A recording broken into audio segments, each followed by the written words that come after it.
ગુજરાતમાં ઇતિહાસ સર્જાશે। અત્યાર સુધી આપણે નેતાઓ અને પાર્ટીઓના ગઠબંધન જોયા છે, પણ એ ગઠબંધન હોય છે સત્તા માટે અને ખુરશી માટે। પહેલીવાર ગુજરાતમાં એક એવું ગઠબંધન થવાનું છે જે સત્તા કે ખુરશી માટે નહીં, પરંતુ ખેડૂતો માટે થઈ રહ્યું છે। આખી ઘટના શું છે તેના વિશે વિગતે ચર્ચા કરવી છે। નમસ્કાર, તમે જોઈ રહ્યા છો ચક્રવાત ન્યૂઝ। હું આપની સાથે હેમંત।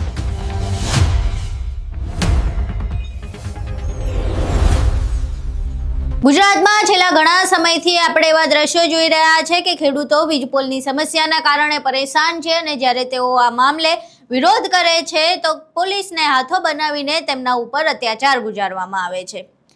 ખેડૂતોને ધોમધકતા તાપમાં તેમના ખેતરમાંથી ઢસડવામાં આવે, તેમના પર લાઠીઓ વરસાવવામાં આવે, તેમની માલિકીની જે જમીન છે, જે ખેતર છે, તેમનું ત્યાં જબરદસ્તી તેમની મંજૂરી વગર, તેમના વળતર વગર વીજપોલ નાખવામાં આવી રહ્યા છે।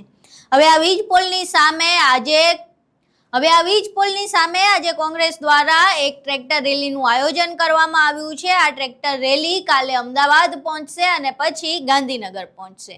આ ટ્રેક્ટર રેલીમાં ગુજરાતભરના ખેડૂતો સહભાગીદાર થવાના છે અને પોતાના જે મુદ્દા છે, પોતાની જે સમસ્યા છે તેને લઈને અવાજ ઉઠાવવાના છે। હવે આ ટ્રેક્ટર રેલીને લઈને ગઠબંધન થયું છે કોંગ્રેસ અને આમ આદમી પાર્ટીનું। સામાન્ય રીતે આપણે એવું જોઈએ છીએ કે ખુરશી અને સત્તા માટે ગઠબંધન થતા હોય છે, પરંતુ આ વખતે આમ આદમી પાર્ટી અને કોંગ્રેસ ખેડૂતો માટે એક મંચ પર આવી છે। આ સમગ્ર મામલે મનોજ સોરઠિયાનો એક વિડીયો સામે આવ્યો છે, જેમાં તેમણે કહ્યું છે કે આમ આદમી પાર્ટી સંપૂર્ણપણે આ ટ્રેક્ટર રેલીનું સમર્થન કરવાની છે, અને જ્યારે ટ્રેક્ટર રેલી અમદાવાદ અને ગાંધીનગર પહોંચશે ત્યારે અમે પણ એને એટલું જ સમર્થન આપીશું અને એને એટલો જ ટેકો આપીશું। અહીં સાંભળે સમગ્ર મામલે મનોજ સોરઠિયા શું કહી રહ્યા છે। હું આમ આદમી પાર્ટીમાંથી મનોજ સોરઠિયા।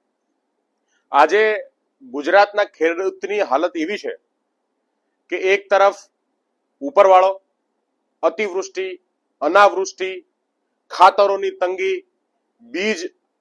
બિયારણના ભાવ, મસમોટા ભાવ, તમામ પ્રકારની અડચણોની સામે ખેડૂત જ્યારે ખેતી કરતો હોય, પોતાના ઘર ચલાવતો હોય, દેશના પેટ ભરતો હોય, ત્યારે એક તરફ સરકાર ખેડૂતોને કંઈ આપવાને બદલે ખેડૂતો પાસેથી છીનવી લેવાની પોલિસીઓ બનાવી રહી છે।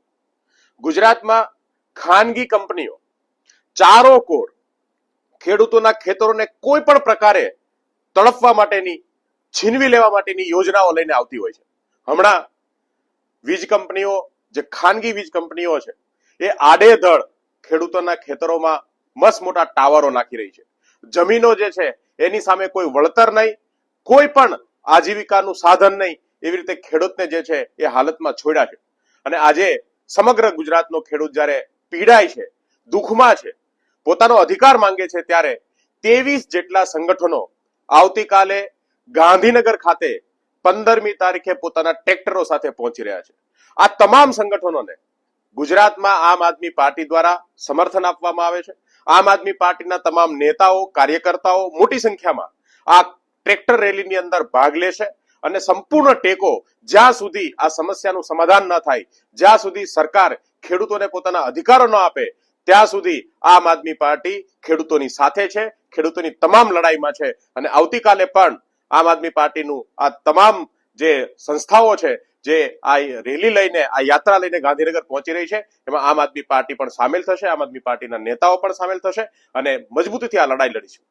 અહીં તમે મનોજ સોરઠિયાને સાંભળ્યા। હવે સીધી રીતે જ અમે પહેલા જ કહ્યું એમ કે અત્યાર સુધીના જે ગઠબંધનો થાય છે એ સત્તા અને ખુરશી માટે થતા હોય છે, પરંતુ પહેલીવાર લોકોના મુદ્દા અને લોકોની સમસ્યા માટે ગઠબંધન થવા જઈ રહ્યું છે, ખેડૂતો માટે ગઠબંધન થવા જઈ રહ્યું છે। હવે આ ગઠબંધન ક્યાં ચાલે છે, કેટલું ચાલે છે અને ખેડૂતોનો અવાજ કેટલો બુલંદ બને છે તે જોવું રહ્યું। મોરબીથી આજે ટ્રેક્ટર રેલીનું આયોજન થઈ ચૂક્યું છે, ટ્રેક્ટર રેલી શરૂ થઈ ચૂકી છે। જિગ્નેશ મેવાણી અને પાલ આંબલિયા ટ્રેક્ટર રેલીમાં ખેડૂતોની સાથે છે। આવતીકાલે અમદાવાદ પહોંચશે, અમદાવાદમાં એક સભાનું આયોજન થશે અને ત્યારબાદ ગાંધીનગર આ ટ્રેક્ટર રેલી પહોંચવાની છે।